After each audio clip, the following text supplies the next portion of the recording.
Ok, pessoas, partiu então para o nosso sexto módulo e último módulo. O que a gente vai fazer? Vamos falar um pouco sobre bioética. Quando a gente está falando que o fisioterapeuta hoje é um profissional da área de ciências da saúde, e que hoje a gente é um profissional autônomo, e que uma das nossas áreas de atuação é o quê? Pesquisa. Nós precisamos falar um pouco de bioética.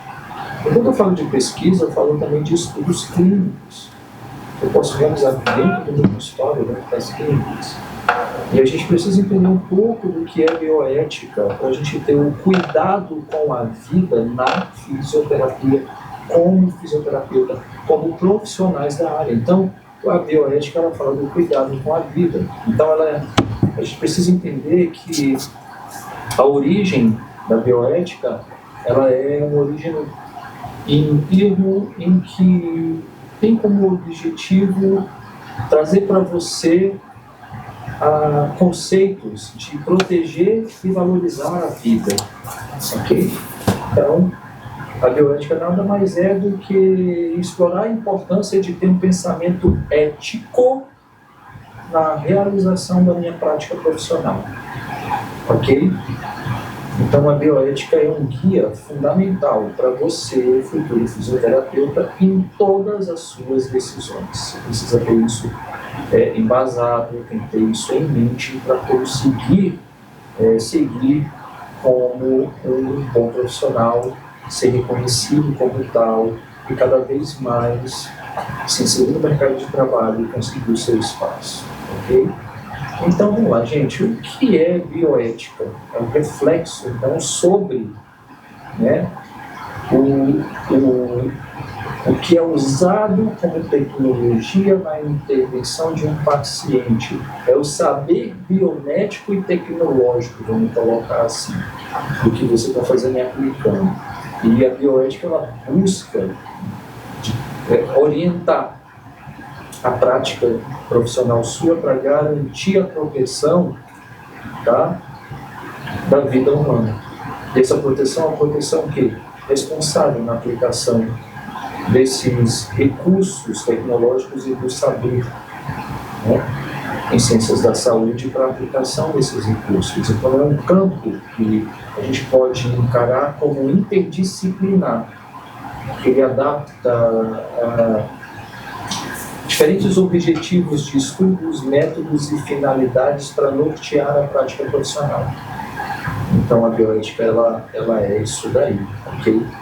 Então, ela tem um módulo de função e modelos de discursos importantíssimos na hora em que eu vou aplicá-la. Então, a bioética tem uma função, digamos assim, analítica, que ela é crítica e teórica, mas ao mesmo tempo ela tem uma função também normativa na execução do quê?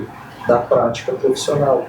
Então ela une tanto o que a gente falou, a questão da ação, como a questão do que norteia essa ação, como métodos, ok? Como teorias, como protocolos e uma série de coisas que estão inseridas diariamente na nossa prática profissional. Tá?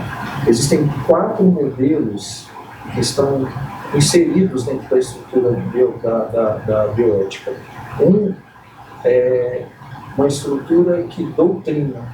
Então tem uma parte da bioética que ela é doutrinal. Existem regras aí dentro da bioética, o texto está aí para vocês darem uma olhada, que são imutáveis, mas sem isso não vai mudar de jeito nenhum. A liberal, que é o foco no indivíduo, então ela é autônoma, ok? Tá? Tem a do neoliberalismo, do neoliberativo, que é uma normativa que traz um diálogo, e tem a desculpa, não é a hipo não. A hipercrítica, que coloca tudo em dúvida. E essa daí está sempre trazendo essa dúvida para você poder fazer um questionamento e saber se você está realmente inserido dentro de um contexto bioético, ok? Existe aí uma evolução histórica na bioética para a gente chegar na aplicabilidade que existe hoje, ela evoluiu em estágios, digamos assim, até a gente ter ela como a gente tem e como a gente está estudando hoje. Então, ela primeiro foi educacional, depois ela foi filosófica. Quando ela é educacional, ela tem um propósito de educar, de informar. Quando ela é filosófica, ela tem o propósito de debater dilemas complexos e específicos da prática profissional, ok? De tratar o ser humano, desse respeito ao ser humano, desse respeito à vida, ok? Então, é interessante que a gente entenda isso. Hoje, nós estamos em uma fase que a gente diz que é uma bioética o quê? Global. A bioética, ela ser encarada como global, ela está dessa forma porque se expande para problemas sociais, se expande para problemas ambientais, se expande para problemas de saúde pública. Então, ela não tem foco apenas no ser humano, mas toda a interação, todo, digamos assim, o bioma, tudo que está ao redor dele hoje é uma fase que a bioética está dentro e está em estudo constante. Então, ela deixa de ser apenas uma disciplina e se torna, por conta disso, quase que um movimento. De observar tudo o que está relacionado à essência humana e que, óbvio, né, traz alguma repercussão aí. A gente tem a bioética no Brasil, ela vai começar a ter um grande boom, a se fortalecer em 1985, ok? Com a tradução e criação de órgãos.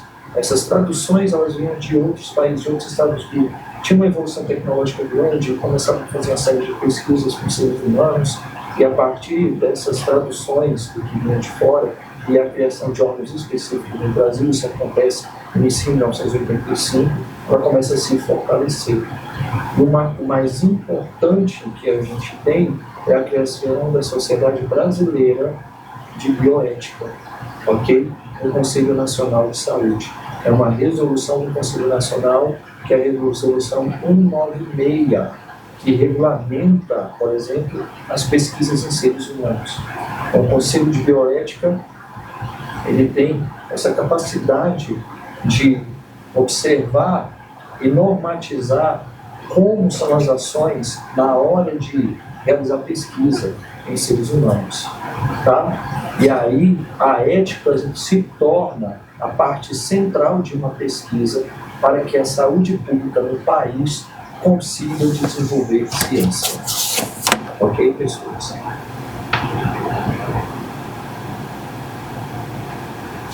A bioética tem algumas divisões, deixa eu falar de algumas delas, e no texto explica bem melhor. Eu tenho uma principalista, tá? Baseada em princípios éticos, surge após escândalos envolvendo pesquisas com seres humanos. Existe um relatório de 1978, né, Meu Monte, que estabelece a base para esses princípios éticos por conta desses escândalos que ocorreram. Então, o seu objetivo é proteger o paciente e guiar o profissional de saúde, tá? A principalista. E a partir dela surgem 4 princípios fundamentais. A bioética, ela trabalha com base na autonomia, na beneficência, na não maleficência e na justiça. Então, hoje, a autonomia é o respeito da capacidade de escolha do indivíduo. Joia? A beneficência é fazer o bem, maximizar benefícios, minimizando o quê? Riscos. A não maleficência, acima de tudo, não causar dano intencionais aos indivíduos, ao seu paciente, ou no processo de pesquisa. E a justiça é garantir distribuição igualitária de recursos e acessos nos serviços de saúde. Então, quando eu falo de uma bioética que ela é principalista, ela se baseia nesses 4 princípios, ok? Existe a rede bioética, que é um olhar mais latino-americano desses conceitos de bioética. Ela foi fundada em 2002. Ela adapta conceitos da disciplina à realidade local. Então, um conceito que era mundial, ele passa a se adaptar às localidades, às particularidades, levando em consideração que a gente tem em lugares diferentes do mundo leis, regulamentações diferentes, culturas diferentes, crenças diferentes e uma série de outras coisas. E a ética e a bioética se basa muito em questões filosóficas, culturais, ok? De questões religiosas. Então, foi importante esse olhar, porque o que acontece? Foca na busca de justiça e proteção em um contexto de desigualdade.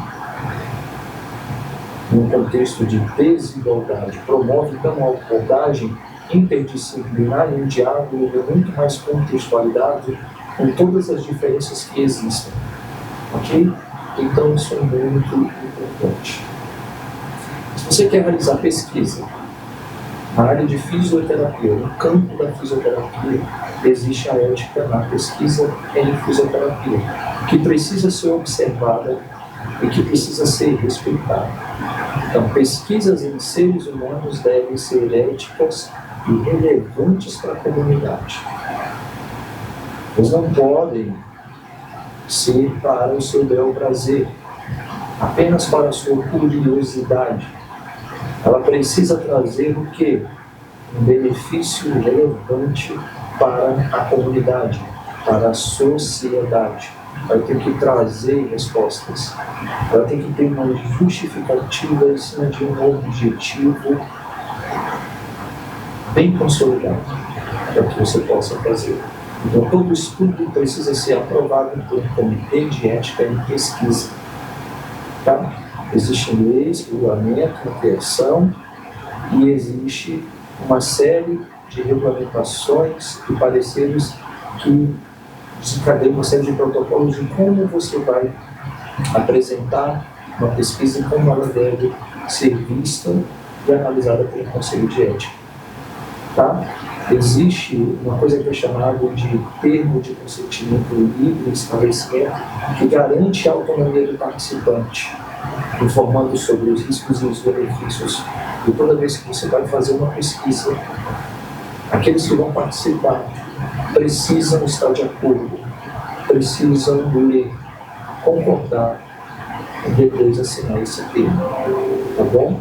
É muito importante que toda a pesquisa que tenha seres humanos, que esse termo esteja assinado pelos participantes, porque senão o Conselho de Ética ele não vai aprovar. Cuidado ao realizar uma pesquisa, cuidado com fraude e cuidado com plágio. Fraude é você criar, manipular intencionalmente os dados para obter um resultado favorável dentro daquilo que você está fazendo. Ok?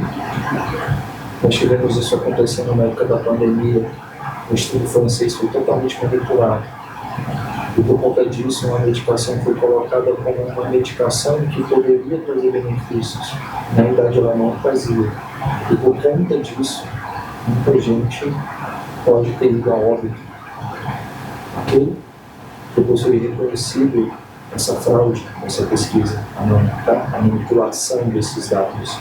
O plágio é o uso de dados, textos ou ideias de outros que já têm autoria, tá? E aí, essas condutas são condutas de falta de ética. E a conduta ética na pesquisa ela é fundamental para a credibilidade científica dessa pesquisa. E quando eu falo de pesquisa em fisioterapia, a conduta ética ela passa a ser fundamental para a credibilidade científica da fisioterapia. Como profissional da área, como profissional da área de saúde, como ciência. Ok? A gente não pode trabalhar de forma alguma sem ética. Bom, eu espero que a leitura de vocês durante todo o processo de aprendizado do módulo, ou de cada módulo, ou da disciplina como um todo, tenha sido satisfatório. Espero que os vídeos tenham ajudado a elucidar os pontos principais e o objetivo de cada um dos módulos que foram escritos, para você ter conseguido extrair o melhor de cada um deles. Eu espero que vocês também tenham conseguido ser aprovados na disciplina. Obrigado pela oportunidade e até a próxima.